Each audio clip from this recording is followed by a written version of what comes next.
Hey everyone, Brian Zane here with my review of All Elite Wrestling's Full Gear pay-per-view. I apologize this review is coming out a little later on Sunday than I would have liked. I wasn't able to watch the show live Saturday night, so I had to watch it first thing Sunday morning, and I'm trying to get it out to you as soon as I possibly can. One thing I want to talk about real quick, I liked the set they used for the pay-per-view on this night. They kind of changed up the aesthetic from the usual setup, no giant LED chandelier or impact zone tunnels. No way of knowing if this setup is going to be permanent. Obviously, the gears won't stick around for the main weekly shows, I would imagine. One other aesthetic thing I wanted to point out and give them props for was their use of the remote-controlled camera at the top of one of the turnbuckle posts. I don't know if they've been doing that up until this show, but I definitely noticed it a lot on this show. They used it a lot, pretty frequently. Anytime they went to that corner for a spot, or sometimes you'd get kind of a closer look from a kind of an up angle on a ground submission if they were facing that camera. Sometimes the camera angle enhanced the spot, sometimes it didn't, but when it did, I think it really worked. Beginning with the buy-in as Bea Priestley battles Britt Baker. This is a grudge match going all the way back from Fight for the Fallen when Bea inadvertently kicked Britt too hard in the head and gave her a concussion. Britt getting the lockjaw in after a struggle. Bea taps out and Britt wins the match. I give the match 3 stars out of 5. It's a pretty strong opening match with some established heat for the crowd to be invested in it, so pretty good way to open the show overall. But then after the match ends, you see Brandi Rhodes and Awesome Kong make their way to the ring. Kong is wearing some new attire here, and at the behest of Brandi, Kong beats the hell out of Bea. They cut a lock of her hair and Kong gives it a big old sniff. Pretty bizarre stuff here. Very curious to see where this is going. I feel like the haunting aspects of Brandi's character have been downplayed, at least on television. Again, I haven't watched BTE in a little while. I need to catch up on it, so I don't know how much of that is being played into the storyline here. But I do want to make a little side note about Being the Elite, because I've been told there's some things on Being the Elite that help play into the story of the storylines on television. I think that is a real stumbling block for AEW right now. There's not a whole lot of cohesion between Being the Elite and AEW, because obviously Being the Elite was the genesis of what became All Elite Wrestling. But I think unless you're going to incorporate, I think what you need to do is, if you're going to have really important storyline things from BTE, you need to mention that on the main televised programming or it gets totally lost. I said before, I don't think BTE should be like required homework viewing to go along with AEW if you don't have time for it. So I think that if there's really important things you need to sell on the main programming on TV, then you need to highlight it on their show. You can't just leave it on YouTube, because the lack of integration between those two worlds, to me, I think is the biggest problem right now with AEW. The show officially begins as the Young Bucks take on Proud and Powerful, that's Santana and Ortiz. So a bit of a battle between the Elite and the Inner Circle. Ricky Morton and Robert Gibson are at ringside for this one. Of course, a couple weeks ago, the Rock and Roll Express got beat up by Proud and Powerful. I apologize for getting Ricky's name wrong then, but in my defense, there is a wrestler I know and I'm friends with named Ricky Gibson who was originally inspired by the Rock and Roll Express, so you can see where I got screwed up. Early in the match, Proud and Powerful try and go for a tag with Ortiz's foot, but the referee does not count it, which, how? Why don't you count that? Because you can tag people in the arm or in the back, and that counts as a tag. Hell, you can do a rope break with your foot, but for some reason, tagging with your foot doesn't count. I don't get it. We get a ridiculous 4-man submission hold by Proud and Powerful as they have both the Bucks in these kind of inverted crab holds. Very impressive. Matt gets a huge dive to the outside onto Ortiz, but soon the cutoff commences. Santana throws Matt into the Rock and Roll Express. Nick gets his leg worked over. Does a really good job selling it the whole rest of the match. Nick finally hitting a super kick on Ortiz, who does the funniest cartoon sell. We get a hot tag and a risky business by the Bucks, but you can tell the leg is still affecting Nick here. Ortiz holding onto the top rope by his teeth, takes a pair of super kicks to the back of the head. They go for the Meltzer driver, but Nick's leg conveniently gives out. Nick kind of becomes the legal man by accident. We get a face-off between he and Santana. Nick spits his gum out at him. Santana picks it up and puts it in his mouth. He's hardcore. He's hardcore. Nick is able to make a fiery one-man comeback, but it's not enough. A street sweeper by PNP for the win. I give it 4 stars out of 5. Hell of an official opening match here. Just fast-paced action from beginning to end. Lots of really cool tag team maneuvers here. And also great storytelling by Nick when it comes to the leg. I know that some people like to dog on the Young Bucks for occasionally lacking psychology and selling, and they are guilty of that at some points, but when they do it correctly, I think it really works. Afterwards, Sammy Guevara vlogs his way to the ring and celebrates with his Inner Circle buddies. But then the Rock and Roll Express come in, they eliminate Ortiz and Guevara, and then Ricky Morton with a Canadian Destroyer over the top rope onto Santana, followed up by a big dive. How does he keep on doing it? Up next, the Bastard Pac taking on Hangman Page, looking like quite the rhinestone cowboy when it comes to his ring attire. The action's fast and furious from the get-go. Early on, big old dive by Page into Pac into the barricade. I love the sell by Pac here. He just shoots off like a rocket into the barricade after getting hit by Page. Pac utilizing the ropes and a referee distraction to get the advantage, though. Every time Page tries to come back, and try he does, because he occasionally busts out some big flying moves, but Pac's able to take him down with those scintillating kicks. Pac with a brainbuster on a chair in the corner of the barricade by Pac, which is one of the gnarliest spots the entire night, and that's even taking the main event into account. Big abrasion on Page's back as a result. Pac on the top rope, but Page shoves him off, hits a top rope follow-away slam. Pac stops the buckshot, counters out of the Deadeye by locking in the Brutalizer, very similar to what happened in his match with Kenny Omega at All Out, but Page is able to fall into the ropes. A Black Arrow attempt, but Pac eats all the shit. We almost get Dick Kick City, but Page is able to block it after he sees it coming, hits the Deadeye, and Page wins this very physical match. I give this one 4.5 stars out of 5. I just love this thing. I love the physicality and the pacing they had here with this match. I said in my predictions video, this one had the potential to be a match of the night candidate and a real sleeper hit, and I was not disappointed. It is one of the top 3 matches on this show, and possibly top 2 if I'm being generous. But yeah, go check that one out because it's a really good one. Shawn Spears with Tully Blanchard in his corner taking on Joey Janela. A bit of a battle of ideals here. Of course, Spears is the more polished establishment wrestler, having worked many years in WWE before going to AEW. And Janela, of course, has the hardcore background, having worked in CZW and GCW in his earlier years. And the whole story here is Shawn doesn't think that Joey can ever graduate beyond that level. Spears is also wearing his thinly veiled anti-GCW shirt to further twist the knife into Janela.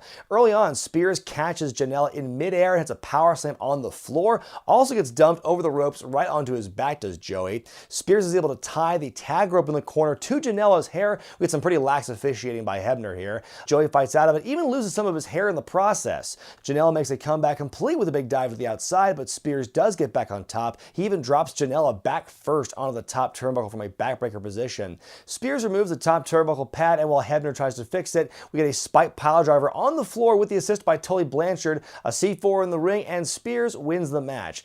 I give this one 2.5 stars out of 5. Sadly, I was not as into this matchup as I thought I would be going into it. It was still like a decent match, like they still did everything well enough, but I think just in terms of intrigue and how the match played out, especially compared to everything else, I think it was definitely one of the lower tier matches. Not a bad match, just not a great match either. Backstage, Golden Boy interviews Kip Sabian, who's a bit of a jerk now in case you haven't noticed. He introduces Penelope Ford as his new valet/girlfriend, and she goes, "Why be bad when you can be super bad?" Obviously a take on her former boyfriend, Joey Janela. The timing's really interesting because as soon as that promo's over, we cut back to Janela, who's making his way back up the ramp. So are they planting the seeds for a Sabian-Janela feud with Penelope Ford caught in the middle? Time will tell, but that's where I think they're going with it.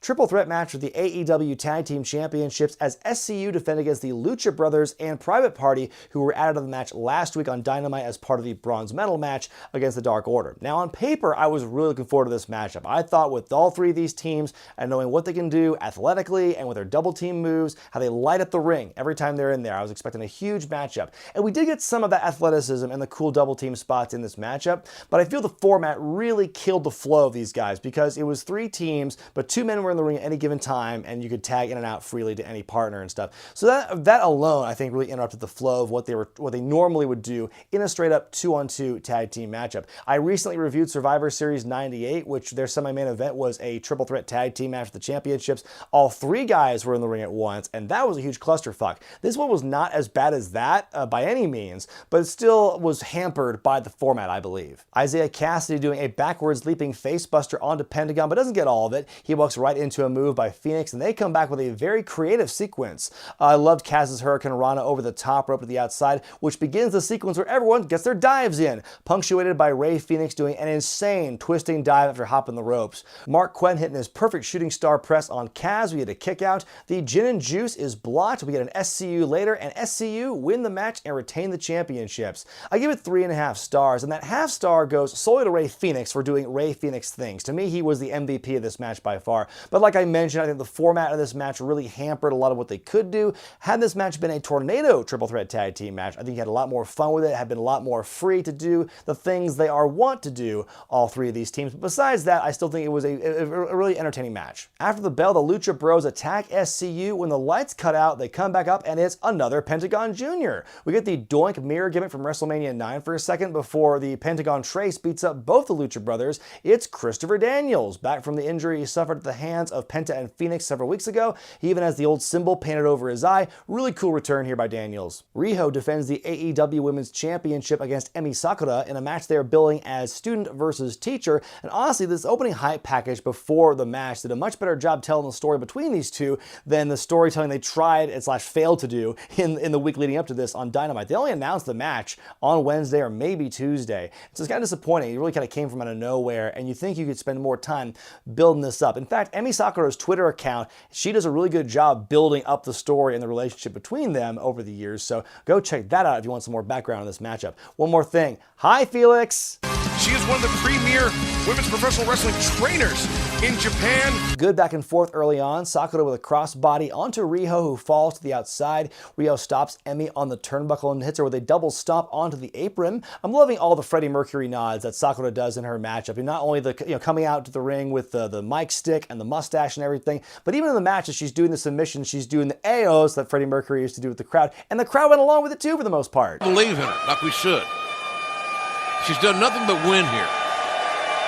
And now Sakura. Emi putting the boots to Riho, but the champ's able to stay in the fight. She makes her big comeback on her opponent with many double stomps. I've determined after this match she is a stomp-based Pokemon. A dizzying sequence of rolls and pinfall attempts between the two. Ultimately, Riho wins by a tilt-a-whirl into a pinfall. I give it 3 stars out of 5. I think overall it was a very strong, competitive matchup. Although I think, like I said earlier, my main hang-up with it was that Rio's offense was getting a little too one-dimensional for my tastes. Also, the pacing of that ending sequence with all the roll-ups and the pinfalls and everything, that was so lightning quick, and it was just it woke me up. I don't know why they didn't try and incorporate any of that into their earlier stuff in the match, because it was slower paced. It was okay, but it wasn't like boom, boom, boom like this was. I'm not saying the whole match needed to be that way, but I think you needed some more ebbs and flows. In what's being billed as your official main event of the evening, AEW World Title match as Cody challenges Le Champion Chris Jericho. Your esteemed panel of judges, should the match go the full 60 minutes, Dean Malenko, Arn Anderson, and the Great Muta.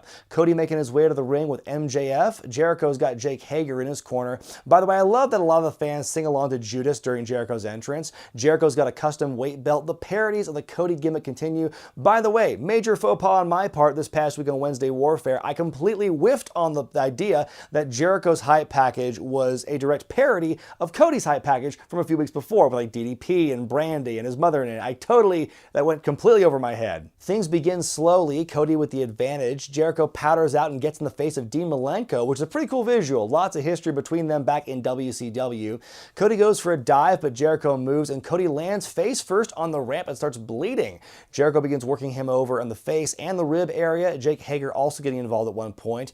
Cody begins to fire back up. He hits a springboard diamond cutter on Jericho, and we get a kick out. Jericho gets in the face of Cody's mother, who's at ringside. She slaps him in the face and tells him to go fuck himself. The figure 4 leg lock is reversed. Hager getting involved again, decking Cody. Referee Aubrey Edwards ejects him. MJF gives him some sass, and that came back to bite him. Title belt shot in the chaos and confusion, but Cody kicks out. We get the crossroads, but Jericho kicks out of that. Gets some yay boos, a bionic elbow, and a kick out. The disaster kick by Cody is countered with a code breaker in midair. Jericho then breaks out his weight belt and gets to whipping for a while. The walls of Jericho locked in. Cody grabs the ropes. Jericho's able to get it locked back in, and Cody is just contorted at this point. Finally, a very sad MJF thrown in the towel for his friend. The match is over, and Jericho retains the championship.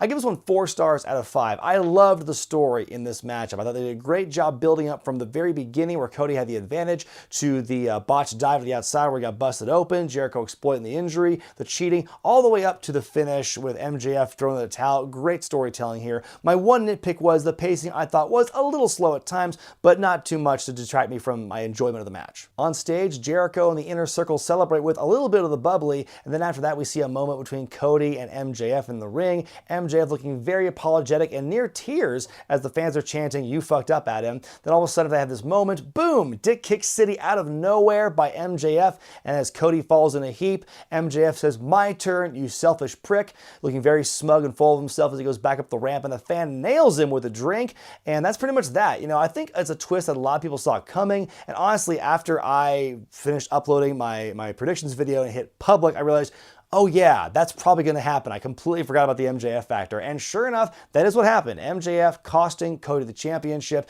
The long-awaited heel turn and betrayal from MJF finally coming to the forefront here in this matchup. I think it was very well done.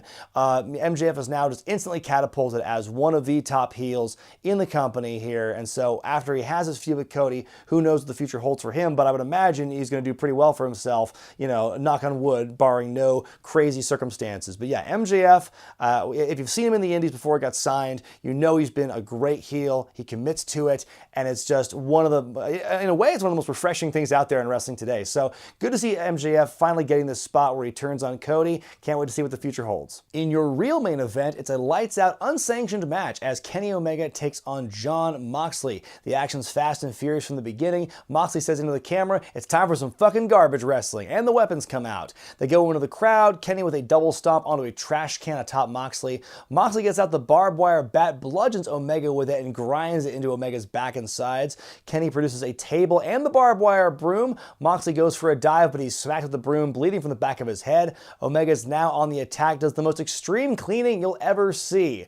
Omega with a moonsault while holding a trash can, didn't get all of it though. Omega brings out a board covered in mouse traps. Think of the work he had to do to make something like that. Moxley then dumps Omega onto it though. John brings in a bunch of golden chains. He must have seen Mr. T on the way to the arena. Sidewalk slam onto the pile of chains. Moxley gets out a screwdriver but misses the mark. Omega wraps the chain around Moxley's neck and hangs him over the top rope. We get a dive to the outside through the table that was set up earlier. Omega brings out a bag of broken glass. They said it was from the table that Moxley broke with his body a few weeks ago. Glass across the webbing of the hand. Kenny stomping all over that bag of glass. Mazel tov, Kenny. He dumps the shards out and hits a big-ass spine buster onto Moxley right on the pile. Puts him in a sharpshooter, and John has to crawl through the glass to grab the ropes and pull himself up. Omega pulling a Danhausen with Moxley's mouth, but instead of teeth, it's glass. 2 V-triggers send Moxley out of the ring. Omega stalks Moxley and digs the screwdriver into his forehead. He then beckons for the Elite to help him out. The Bucks and Page show up and are very hesitant about what Omega has planned, but Kenny pleads to them for help, and they bring out a big-ass barbed wire cargo net, or a spider web as Excalibur calls it on commentary. They do a big fight on the edge, teasing for a while, before Moxley suplexes Omega and himself into the barbed wire. There's this lull where they're both kind of selling, and the crew and the Elite have to help them out of the barbed wire construction. Kenny with a V-trigger to Moxley through a very conspicuous part of the set. Back into the ring they go. Paradigm shift by Moxley and a kick out. Moxley begins to cut the canvas ties around the ring, pulling back the canvas and padding to reveal the wooden boards. All he's doing is just helping the ring crew out for later. Cradle pile driver countered into a backdrop on the boards. Omega with a paradigm shift of his own and a kick out. Omega going for a Phoenix splash, but he gets none of it and lands face first on the boards. That, of all the things we see in this matchup with glass and chains and screwdrivers, that to me was one that made me cringe the most. We get another kick out, then an elevated paradigm shift onto the boards. Moxley covers and wins this incredibly brutal grudge match. I give it 4 stars out of 5. This was just an insane matchup. When you think about it from what these two were willing to gain or lose from a pure kayfabe perspective in the grand scheme of things, and how little it really mattered in that sense, because the wins and losses didn't count. It's crazy how much they were willing to put each other through just to prove a point and just to have this battle of pride and ego on the line. Great hardcore match, except for it went a little long on the tooth near the end, but I think that overall, very strong match. I think it's crazy to me how many people online were complaining about how violent this match was. I was looking on Twitter, I got a little spoiled, and this match was so violent, is the worst thing ever. I watched it, I'm like, are you fucking kidding me? Maybe I'm a little jaded from just watching for so long, but, this is clearly the most violent match I've seen from a major American, mainstream organization in quite some time. But if you look at, any other, real hardcore death match or something like that, like there's a lot worse stuff out there in Japan, or if you want to stay local with like CZW and GCW. You look at some of the weapons they used in that matchup, and at no point did I think to myself, oh my God, someone's really going to die here, or someone's going to bleed too much, because a lot of it was just, you could look at it and see it was gimmicked, or otherwise the wrestlers had a lot of control over how they gave and took the moves with the weapons. The biggest problem I had in this matchup was the use of the glass, because it was so clearly gimmicked. It was the sugar glass, made to break away really easily, used for movies and stunts and whatever. And at no point did I think, wow, that's real glass that they're using there. It didn't take me out of the match because I was able to kind of like absorb myself into the story and imagine Moxley dragging himself through all that glass to get to the ropes and stuff. But if it were real glass, I think it would have fucked him up a little bit more. But besides that, I think, yeah, the match, it was not that violent, honestly. Like, if you're comparing it to other matches you've seen lately, again, in mainstream American television, like the only one that really comes to mind, maybe there's the match that Moxley had against Jericho as Dean Ambrose in the cage match with the weapons in it and stuff a few years back. You can look at Triple H Cactus Jack in 2000 as the benchmark, and that was a pretty ridiculously violent match for its time and where it was being performed in.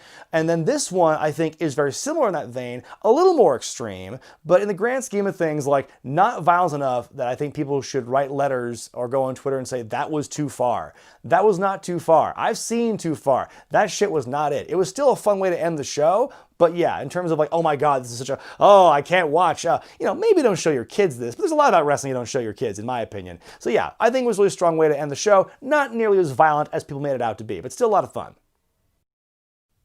My final grade for AEW Full Gear is a B+. I think overall the show is very strong. The only matches I have as cons are because maybe they didn't live up to the what I expected them to be, especially the triple threat tag team match. But everything else that was really strong really checked all the boxes for wrestling fans, because you had great tag wrestling, some great singles wrestling, some technical, high flying, you had great storytelling, a little bit of hardcore at the end. Only thing I wish they had some more of was comedy, a little bit of comedy dashed into the whole thing. But besides that, it was a very, very strong show. I think that for a show that had a problem with some of the matches in terms of how they built it and how they established the heat going into it on television, I think they really delivered here. But what did you think about Full Gear? Was the main event too violent? Let me know in the comments section below. Be sure to give it a letter grade by going to the iCard in the corner of your screen. I'm Brian Zane, and I'll see you next time.